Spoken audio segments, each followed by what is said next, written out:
The musicians had the bows up for the first dance when the Duke of Sandmere turned away from his own wife and offered his arm to Lady Vivienne Callow. It took perhaps 4 seconds. 400 people saw it. Kenelm heard the sound a great room makes when it understands something all at once, a sort of indrawn hush with a hiss under it, and he did not look back, because if he looked back he would not do it, and he had been waiting 6 years to do something that would make Nerissa Hallam's face change. Lady Vivienne, who was 22 and entirely charming, and had not the faintest idea what she had been handed, laid her gloved hand on his sleeve and said the chandeliers were divine. The Duchess of Sandmere stood alone in the middle of the floor of her own ballroom, in ivory silk, with her mother's pearls at her throat, and every eye in the county on her. She did not flush, she did not look at her husband's back. She turned very slightly, as a woman turns to greet someone she has been expecting all along, and Adrian, Marquess of Ray, who had asked for her hand 7 years ago and been refused, and who had not married since, stepped out of the crowd and bowed to her, and offered his arm. "Your Grace," he said, clear enough to carry, "you would honor me." She put her hand on his sleeve and they took the top of the set, and the musicians, who had been holding their bows in the air like men caught in a hailstorm, began to play. Kenelm danced the whole of it 2 couples down with a girl who smelled of orange flower and talked about her milliner.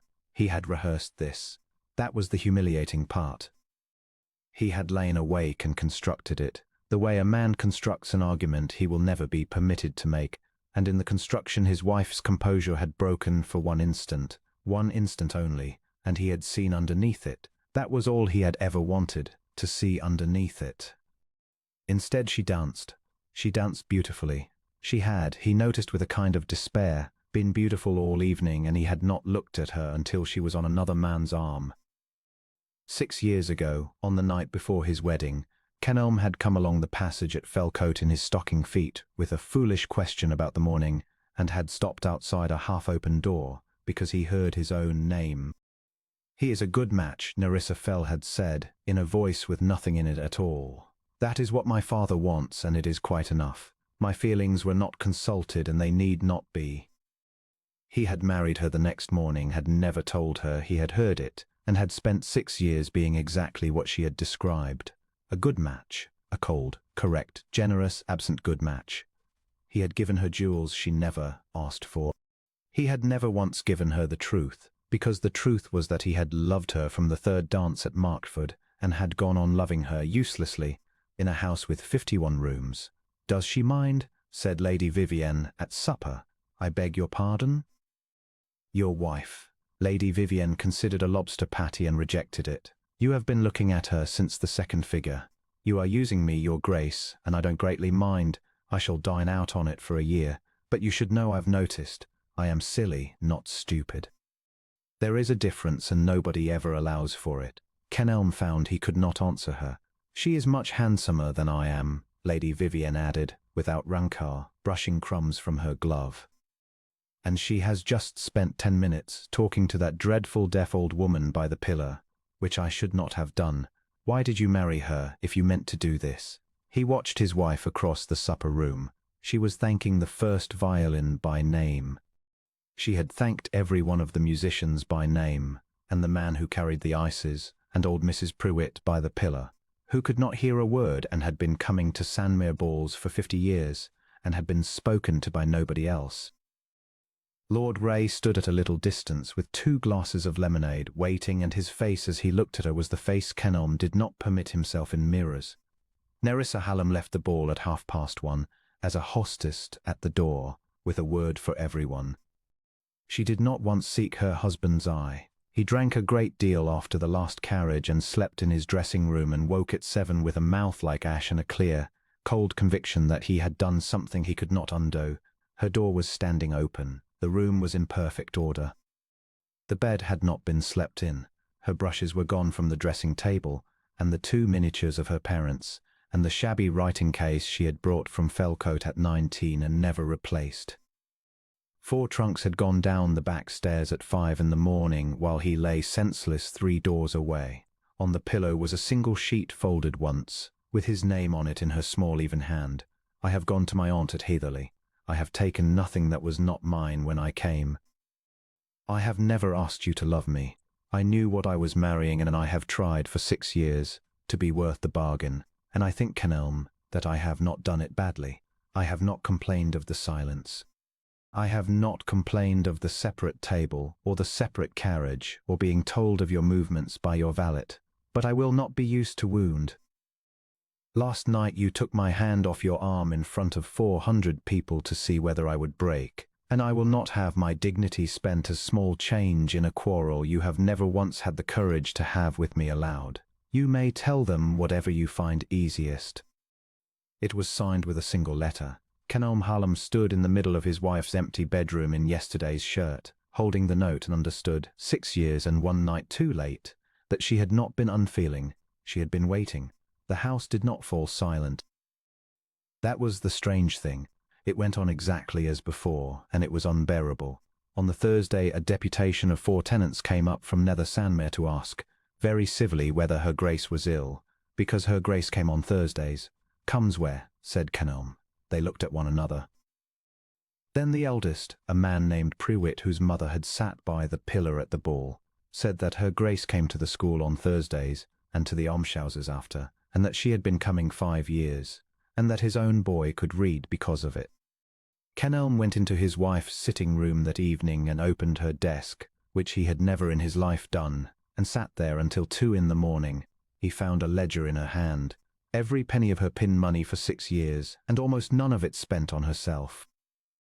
He found the accounts for a school he had not known existed on his own land, roofed at her charge. He found 41 letters written on behalf of tenants who could not write, each with a note of what had been asked for and whether it had come.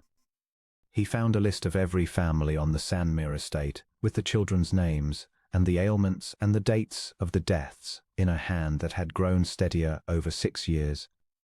And at the very bottom, under a hinged flap, he found a letter addressed to him, sealed, dated the night before their wedding and never sent. He held it a long time before he broke it. "You will not read this," it began, "because I shall not have the courage, and in the morning I shall be too proud to say any of it aloud. My father came to me an hour ago and said that if I let it be seen that I want this marriage, he will use it against you in the settlements, and he will do it, because he has done it before to my sister. So when my aunt asked me tonight what I felt, I said that he was a good match and that my feelings had not been consulted. I said it loudly enough for the passage. I hope it satisfied him. Here is what is true, Kenelm, since nobody will ever read it. I have loved you since the 3rd dance at Martford, when you stood up with the plainest girl in the room, 'cause she had been sitting down all night, and did not know that anybody saw you do it. I saw you do it. I have thought of very little else for 2 years. I am afraid you will be kind to me and never anything more. I would rather have that than anything else in England, but I am writing it down once, so that it will have been said somewhere. He rode to Heatherley the next morning without sleeping. She received him in her aunt's morning room, standing in a grey day dress, perfectly calm. "You have read my desk," she said. "I have. That was mine, Kenelm." "Yes," he said. "It was. I am not going to defend it." He put the unsent letter on the table between them, and then put beside it nothing else at all, because he had nothing else. "Nerissa, I heard you in the passage at Felcote that night. I heard what you said to your aunt, and I married you the next morning believing it, and I have punished you for it for 6 years with silence, and on Tuesday I tried to punish you in front of 400 people. I did not know about your father. It would not excuse me if I had. Better man would have asked you in the first week." She did not move. "I am not asking you to come home," he said. "I have no right to ask you anything. I came to say it aloud, because you were owed it aloud, and I have said it, and now I will go. Kenelm." He stopped at the door. "Say the other part," said the Duchess of Sandmere, and her voice was not quite level for the first time in 6 years. "I have loved you," he said, "since Martford, since before Martford, every day of it, including Tuesday." "Then you are a great fool," she said, "and so am I." And she did not come to him, and he did not go to her, and neither of them said anything more, and he rode home with his chest full of glass. She did not come back that week or the next. He did the work instead. He wrote to Lady Vivienne Callow and ended the acquaintance in 3 plain sentences. and received by return a letter which read, in its entirety, "My Duke, I was never in the smallest danger of loving you, as you talked of your wife the whole evening, which is precisely why I was so bored. Do go and get her back. I shall expect to be asked to the christening of something." He called on Lord Ray, who kept him standing for a quarter of an hour and then said, "I would have made her happy, Sandmere. You have the advantage that she does not want me," and shook his hand, which was worse than being struck. He had the folly built. It had been her one request in the first year of their marriage, a small stone summer house at the top of the beach walk, drawn on 3 sheets in her own hand, and he had said it was an extravagance and meant that he could not bear to be asked for things by a woman who did not want him. He built it to her drawings, every line, and it took until March. And at the Martford Assembly in April, before the whole county that had watched him do it, the Duke of Sandmere walked the length of the floor to where his wife stood among her friends and bowed to her. "Your Grace," he said, and his voice carried, because he made it carry, "I stand here in front of the same people who saw me take my hand from your arm in November. They should hear the rest. I did it because I believed for 6 years that you had never loved me, and I never had the courage to ask you whether it was true. It was not true. I have been the coldest husband in this county, and the fault was mine entire, and I would be obliged, madam, beyond and anything I can tell you, if you would dance the first 2 with me." The room made no sound whatsoever. Nerissa Hallam looked at him for a long moment. Then she put her hand into his, and the Duke of Sandmere brought it to his mouth in front of 400 people, and the musicians, who had learned something in November, struck up before anybody could think of what to whisper. She came home in May.